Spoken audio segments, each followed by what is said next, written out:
The CEO of Flare just confirmed something that nobody in the XRP community is fully processing. The plan to bring billions of XRP onto Flare is not a hope, it is a formula, and the formula is already in motion. Welcome to part 3 of my interview with Hugo Fillion, the CEO of Flare. In this segment, we dive into Flare's price, where it currently sits, and where Hugo thinks it could be heading. We cover Flare 2.0, the new FIRE mechanism that just passed with 98% community approval, and the path Hugo has laid out to make Flare not just less inflationary, but potentially deflationary over time. We also walk through the institutional development happening inside the Flare ecosystem, the progress on F assets and XRP, the institutions that are already moving onto the platform, and the conversations happening behind the scenes that the surface level coverage of Flare keeps missing. If you get value from this, support the interview with a like and a subscribe. Drop your questions in the comments. Let me know what stood out to you most. Now, let me walk you through exactly what Hugo said and what it actually means for the thesis you have been holding. But this is the part almost nobody understands. Let me start with the structural question that frames everything else. Is Flare becoming the connective tissue for global blockchain networks? Is it the layer that allows XRP and other major assets to do everything they have not been able to do natively on their own chains? Hugo's answer was direct. For certain high-interest use cases, yes. There is always competition in this space, but Flare is ahead in a number of places. That is not marketing language. That is the CEO of the network describing the structural position the platform has built across multiple verticals simultaneously. The F-asset infrastructure, the FTSO Oracle layer, the new trusted execution environments that allow other chains to integrate, the institutional rails being deployed for borrow and lend protocols, the connective infrastructure that makes XRP useful inside DeFi without compromising the security model of the XRP ledger itself. That positioning matters because the next phase of crypto adoption is not about isolated blockchains competing for market share. It is about the connective infrastructure that allows the major chains to interoperate at institutional scale, and the connective infrastructure that XRP needs to participate in the broader DeFi ecosystem runs through Flare, and this is where the story becomes dangerous. Now let me bring in FIP16, the proposal that just passed with overwhelming 98% community support. Because what Hugo described as the mechanics behind that proposal is the kind of structural change to a token economy that the broader crypto community has not properly absorbed yet. Flare's original token design positioned the FLR token as collateral for the F-asset system. Watching collateral become expensive on other blockchains, the team realized two structural problems. First, they did not want to risk all of the collateral being concentrated in a single token. Second, the cost of using FLR as the only collateral was becoming infeasible as the network scaled, so they added stablecoin to the collateral mix. Then they added a core vault that relieves the collateral requirement and reduces how much FLR needs to be locked inside the F-asset system. The structural redesign was sound from a risk perspective, but it created a new question. If FLR no longer needed to be locked up at the scale the original system required, what was the new economic purpose of the token? FIP16 answers that question. It relinks the FLR token to the growth and usage of the network through a completely new mechanism. The fees from Flare's protocols now flow to an entity called FIRE. The maximal extractable value from the network, which on most chains gets captured by external parties, also flows to FIRE. And FIRE uses that capital to neutralize inflation, or, if enough value is captured, to make FLR deflationary. Now here's where things get serious. Read that one more time. Flare is the only layer 1 in the world that captures the maximal extractable value generated by the network and directs it back into the token economy. Other chains let external parties capture MEV. Flare captures it as a network and uses it to support the token. That is a structural difference that has been quietly built into the protocol design without most of the broader crypto community noticing. The economic effect compounds. FIP16 immediately reduces inflation from 5% per year to 3%. That is the headline number. But the additional burn rate triggered by the new mechanism brings the net inflation closer to 2.6% in the first year if transaction volume holds at current levels. And the inflation reduction does not stop there. As the ecosystem grows, as more transactions happen on the network, as more value moves through Flare's protocols, as the F-asset system absorbs more XRP and other assets, the MEV captured by the network grows proportionally. The capital flowing into FIRE grows. The neutralization of inflation strengthens. And the path to making FLR deflationary becomes structurally achievable. Because once you understand what FIP16 actually changed about Flare's tokenomics, you realize the people building this ecosystem are not waiting for the market to confirm their thesis. They are restructuring the entire economic foundation to compress the supply before the demand arrives. And what happens next changes everything. This is the kind of structural decision that does not generate headlines, but produces measurable supply dynamics over the medium term. Constant demand against reducing supply produces price appreciation. Increasing demand against reducing supply produces accelerated repricing. Hugo described both scenarios as good positions to be in for the network and the holders, but the structural change goes deeper than the inflation math alone, because FIP16 connects the value capture mechanism directly to network usage. The more Flare is used, the more fees are captured. The more fees are captured, the more FLR is bought back and neutralized. The more FLR is neutralized, the tighter the supply becomes. And the tighter the supply becomes, the more leverage the network has when actual institutional adoption arrives. That is not a passive token economy. That is an active economic engine designed to compress supply as utility expands. And it is operating in the background while the broader crypto community focuses on price charts that are responding to entirely different macro forces. But this is the part almost nobody is connecting. Now, let me bring in the institutional adoption question because this is where the interview produced the most important framing for anyone holding XRP through Flare's F assets. Hugo was direct about the institutional pace. Institutions have been slower than he would have liked, not because of any structural problem with Flare specifically, because of broader market conditions. We have been in a bear market for altcoins, regardless of what Bitcoin has been doing at the index level. And in a bear market for altcoins, institutions do not really want to play. That honesty is important because the cycle of institutional adoption is not driven by the quality of any single platform. It is driven by macro conditions that influence whether institutions are willing to deploy capital into anything outside the most established assets. When the macro shifts, the institutions move. Until then, they evaluate, they prepare, and they wait. The structural setup Flare has built for institutional adoption is what positions the platform to capture the move when the macro shifts. Facets through FXRP can take effectively unlimited capacity over the long term because the size of DeFi is large enough to absorb it.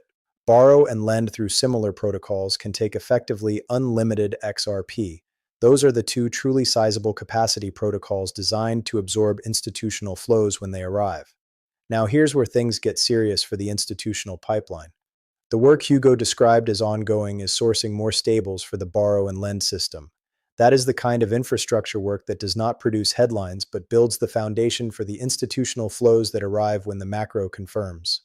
Institutions have already started entering FXRP in small amounts. The framework Hugo described for what unlocks larger institutional deployment is precise. Once Firelight reaches real yield and shows the system is working at scale, institutions enter in size, not the small evaluation positions they hold now. Production deployment. And one institution has already announced its commitment. Uphold. Uphold holds 1.6 billion XRP across its platform. They are bringing that holding into Firelight. That is one institution, and it represents 1.6 billion XRP that is about to migrate into the Flare ecosystem under the Firelight infrastructure. Hugo described the structural projection in clear terms. Imagine 5 exchanges that all hold billions of XRP, allowing their users to participate in Firelight, and imagine those same institutions also participating in the borrow and lend protocol. The capacity for institutional XRP deployment through Flare's infrastructure is measured in tens of billions of XRP across the major holders alone. That is the formula. That is what Hugo means when he says the path to multiple billions is formulaic. It is just slow, because the institutional pace is determined by the macro cycle, but the structural setup is in place. The first institution has committed. The infrastructure is operational. The mechanics are documented. The path is mapped. And this is where the story becomes dangerous to dismiss. Now let me address the global versus US regulatory question, because this is where Hugo's framing diverged from what most US-focused coverage assumes. The expectation in the US crypto community is that the conversations with institutions in Dubai, the EU, and the UK are dramatically different from the conversations in the United States because of regulatory positioning. Hugo's answer was nuanced. The Clarity Act will help when it arrives, but he does not believe regulation is the thing actually holding back institutional adoption in the US right now. He believes the bear market is. DeFi broadly is legal in the United States. The issue is not that institutions cannot legally engage with DeFi. The issue is that institutions are not actively deploying capital into anything outside the most established categories during a bear market environment. The legal framework matters. It will produce a meaningful tailwind when it is finalized. But the immediate constraint on deployment is the macro cycle, not the regulatory cycle. That framing is important because it changes how patient holders should interpret the current period. The institutional capital that will flow into Flare's infrastructure is not being held back by regulatory ambiguity that needs to be resolved before deployment can begin. It is being held back by macro conditions that will eventually shift regardless of what happens with the Clarity Act on any specific timeline. When the macro shifts, the institutions move. The infrastructure that is positioned to absorb that move benefits, regardless of which jurisdiction the institution is operating in. And Flare's infrastructure is positioned globally, not just regionally. Now, here's where things get serious for retail positioning. The other side of the adoption story is retail. Hugo described the retail side as equally important to the institutional side, but operating on different mechanics. Retail holders own vast amounts of XRP. The work Hugo's team has been doing is to flesh out Flare smart accounts to make it easier for retail to engage with the F asset system without needing to navigate complex DeFi mechanics. The ClearStar Vault is one of the products designed for this.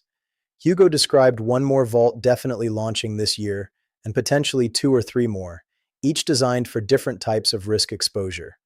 The vaults give retail more ways to participate in the Flare ecosystem with different risk profiles depending on what each holder wants to achieve. That product layer matters because it converts passive XRP holdings into productive XRP holdings. A retail holder who is sitting on XRP and earning nothing can deploy that XRP through a Flare vault and earn yield. The yield comes from real network activity, not from speculation. The mechanism is structurally similar to what institutional players do with their treasury holdings, but built into products that retail can actually use. And the supply implications of mass retail participation in Flare vaults are the same as the supply implications of mass institutional participation. The XRP that gets locked into productive use is XRP that is not available to be sold into rising prices. The supply compression that the patient holder has been positioned for compounds across every additional XRP that gets deployed into the Flare ecosystem. And what happens next changes everything for the supply dynamics. Let me put the supply math into perspective. Flare currently holds approximately 153 million XRP in its ecosystem, with around $200 million worth of activity attributed to XRP-related products through FXRP. That is the current state. The capacity that the platform is structurally designed to absorb is measured in billions of XRP. Uphold alone holds 1.6 billion XRP. If even half of that migrates into Flare's infrastructure over the coming cycles, the platform's XRP footprint grows by an order of magnitude. And Uphold is one institution. The total XRP held across the major exchanges and custodial platforms globally is measured in tens of billions of tokens. The structural capacity Flare has built to absorb that supply into productive use is the structural pressure on the available circulating supply that is sold into rising prices.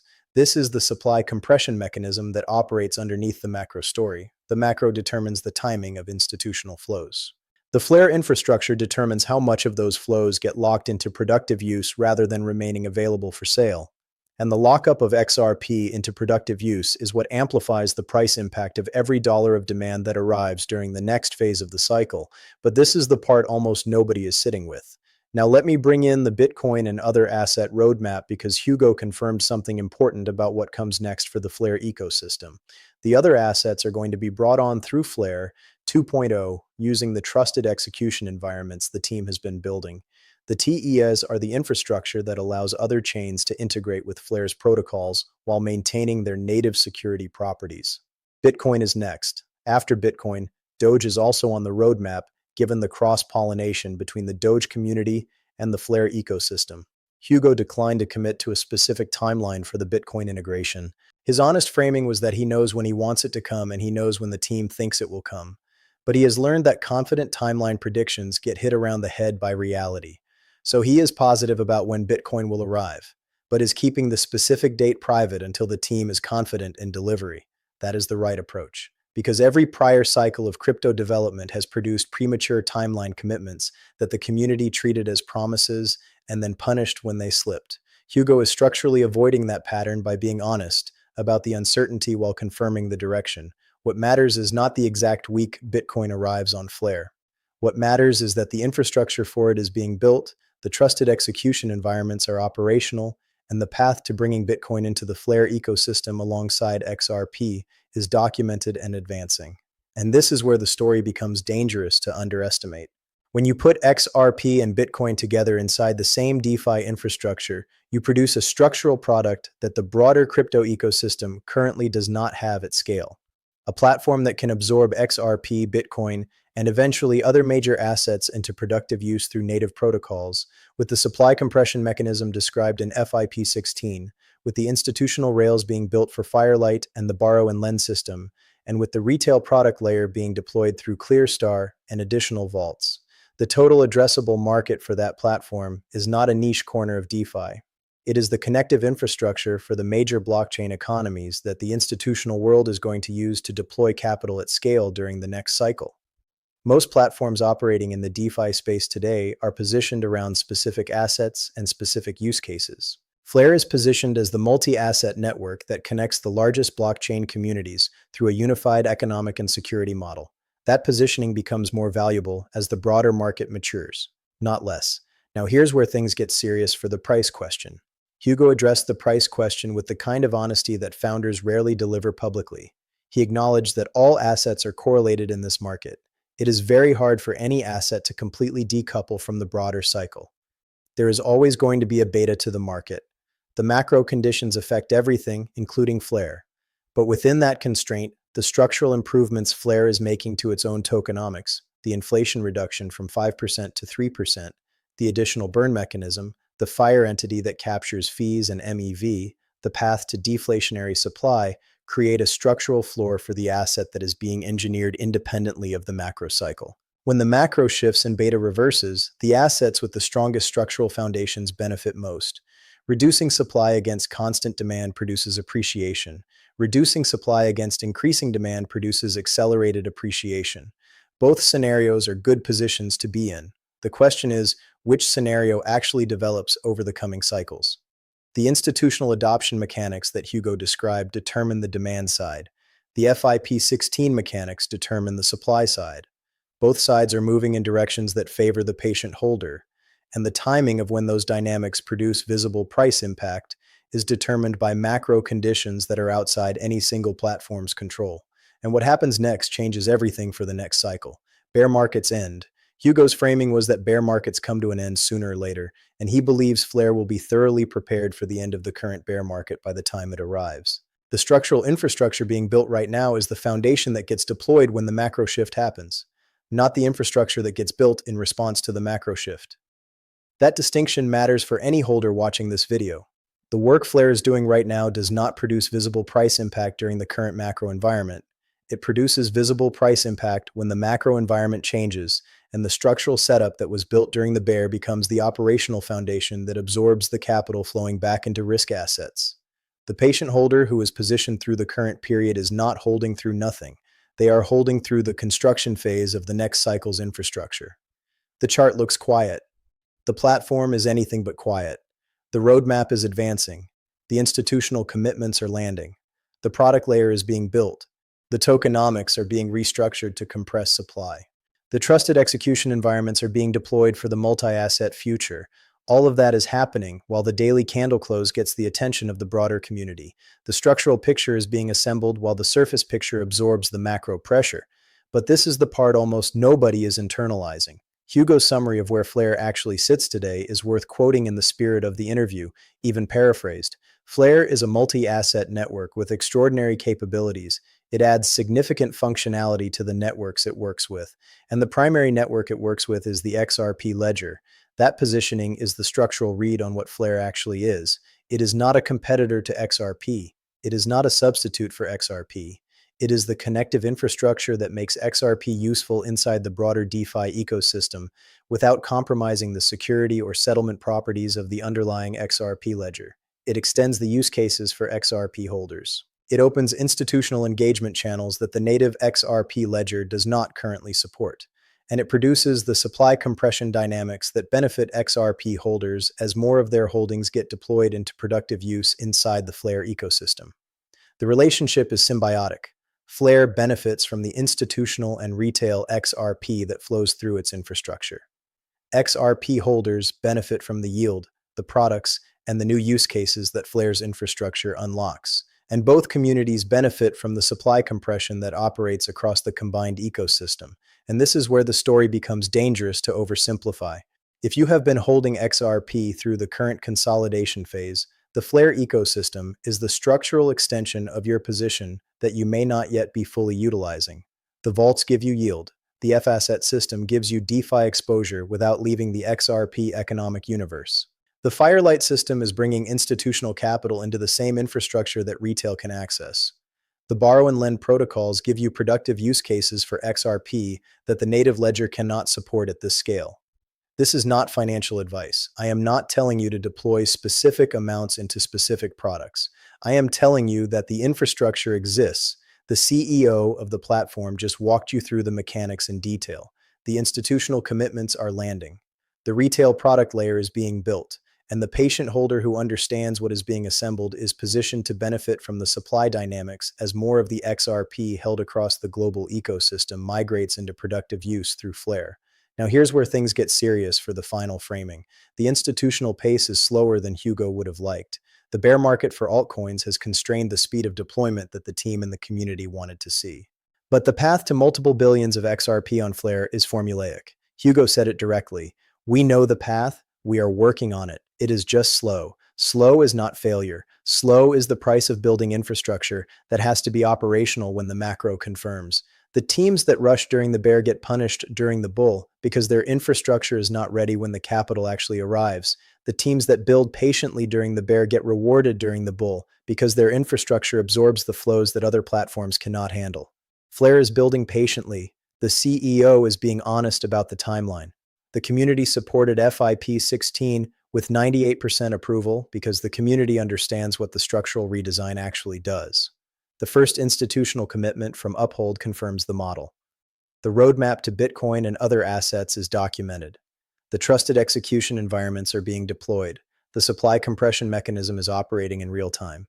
If you are holding XRP and you are connected to the Flare ecosystem, you are positioned at the intersection of two structural setups that compound across each other: the XRP catalysts and the Flare infrastructure that absorbs the XRP flows when those catalysts confirm.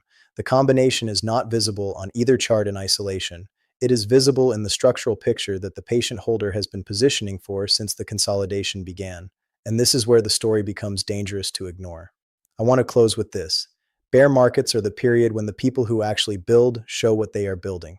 The price charts during bear markets are not the indicator of which projects are real. The institutional commitments, the protocol upgrades, the community votes, the developer activity, and the founder interviews are the indicators of which projects are real. By every one of those indicators, Flare is real. The FIP16 vote was real. The Uphold commitment to Firelight is real. The trusted execution environments are real.